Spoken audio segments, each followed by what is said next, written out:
right. Yeah. So Craig, you want to do artifacts? So tell me your name, who you're with, and what you're doing. Okay, my name is Lance McNees. I'm with EcoLogic Environmental Consultants. I'm an archaeological contractor for Questar. And where are we, and what are we doing? Okay, yeah, so we're doing an archaeological excavation in Dimple Dell Park, of a prehistoric pit house that was discovered during construction of a pipeline through here this spring. So what have you found?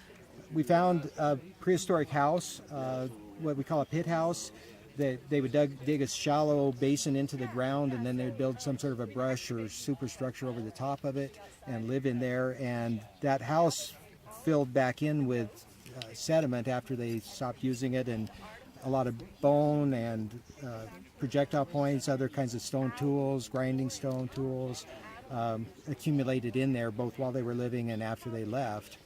And so we're finding a lot of artifacts of those sorts. Show me some of the artifacts and tell me what they say about this find. Okay, so the most important kind at this point are what we call projectile points. These are arrow tips, and that they're important because they tell us the basic time depth of what we're looking at. We will be getting radiocarbon dates, carbon-14 dates, that'll give us exact dates. But in the meantime, these arrow points give us an idea of the time frame we're looking at. About approximately what? These are probably after 1500 to maybe 500 years ago. Do you have some obsidian? Yeah, and so this is an obsidian projectile point here, a little tiny guy, little arrow point.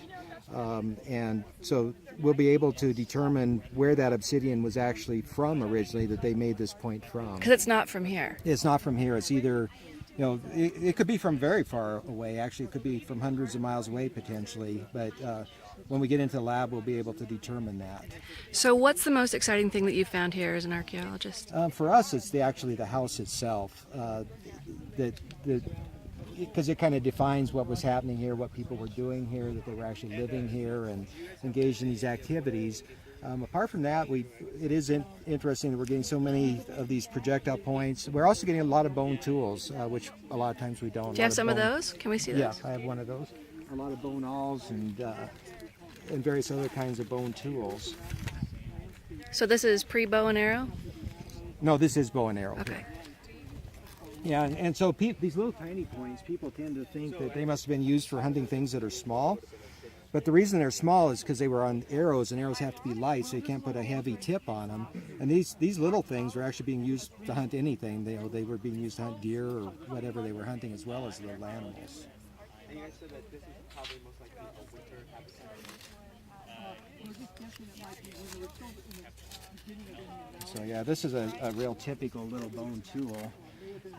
It's what we call a metapodial awl. It's made on a metapodial bone, and which kind of makes a nice little handle to it even, and the tip here, and could have been used for sewing. It could also been used for basketry, for weaving baskets and whatnot.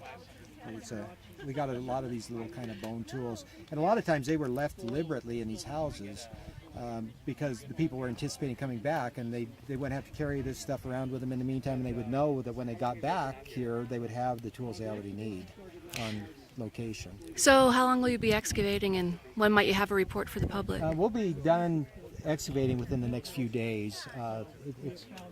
We basically just have to finish excavating that house out. The report for the public, it'll partly just depend on how long all the analyses take, and what else is involved. But probably the first venue that something will really be available will be an article in the Archaeological Journal for the state, which is called Utah Archaeology. We hope. So we'd have to get it accepted and everything else. But so tell me how the house would have worked, because this is dug into the ground. Yeah, so they would dig. This one's about 3 meters in diameter, which is about 10 feet. And they would just dig a big basin, maybe 30 centimeters deep, which is, 18 inches or something deep. And just that little bit of being below the ground surface would provide a lot of extra heat for them to live in. It would kind of provide a warmer environment down on the floor of that. Can we walk in there and have you show me some things? Yeah, let me stick this.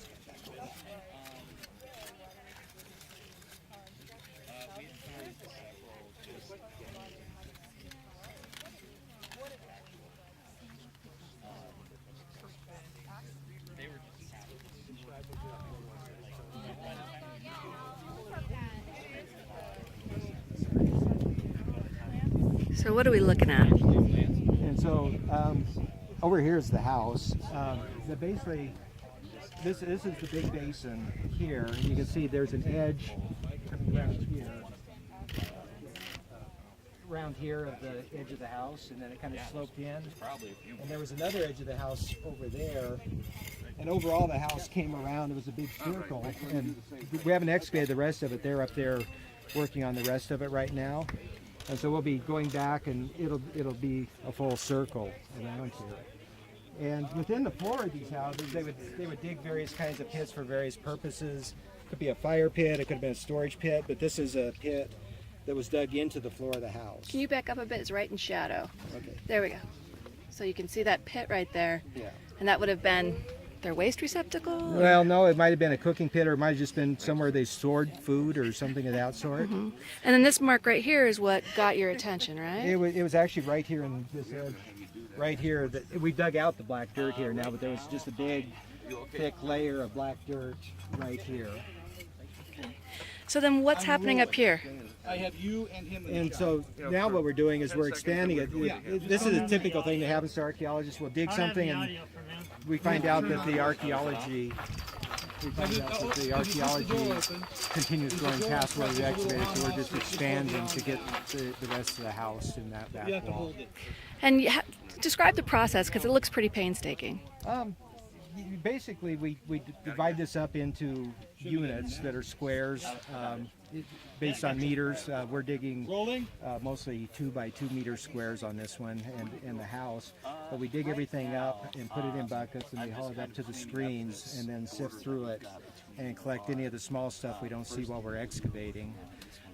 And then we keep track of where it came from by our units and by the level that it came from. And when it's all done, then we'll be able to reconstruct where all the different kinds of stuff came from. How big is this, would you say, feet by feet? It's about 10 feet in diameter, probably 18 inches deep. Cool. I'll go over there. And then this is another one of those